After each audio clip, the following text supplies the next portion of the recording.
Hello everyone, welcome to another Exchange 2019 video. My name's Ed, and in this video we're going to talk about performing mailbox moves.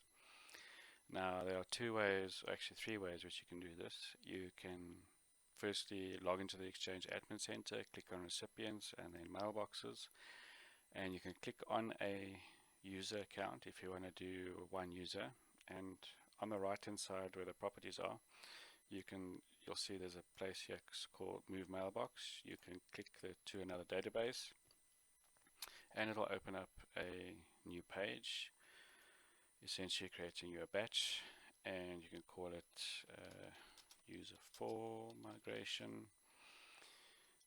And the different options that you have, I'm basically only going to move the primary mailbox because I don't have any other ones, or you can use the top one. The target database will obviously be my server B, and I can specify a bad item limit of 10. You can make it higher, click next, and then you can basically send an email to an administrator to say that the migration is complete, and you can click new. So what you could do, it will ask you, do you want to go to the migration batch dashboard? You can click yes or no. So if you click no and you click here versus clicking yes, it'll take you to the same place. You can do the same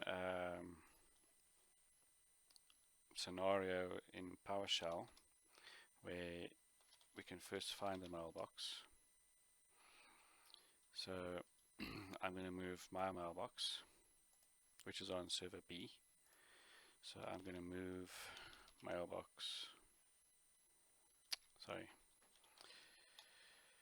get mailbox minus identity,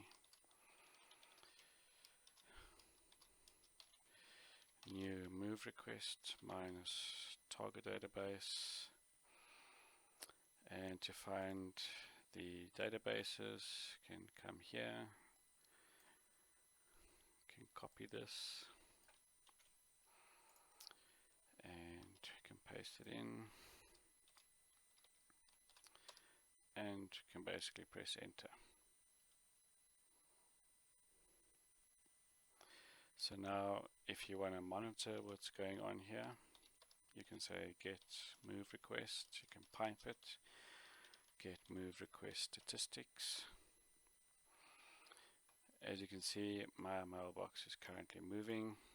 If we go back to recipients migration and we do a refresh, you can see that the migration batch is still busy.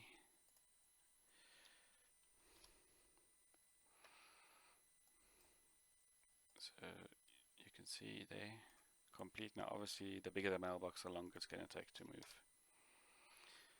So there we go, you can see it's now doing an 80 update, 95% complete, and now it's completely moved. So if I go back to mailboxes and I do a refresh, I can go to that user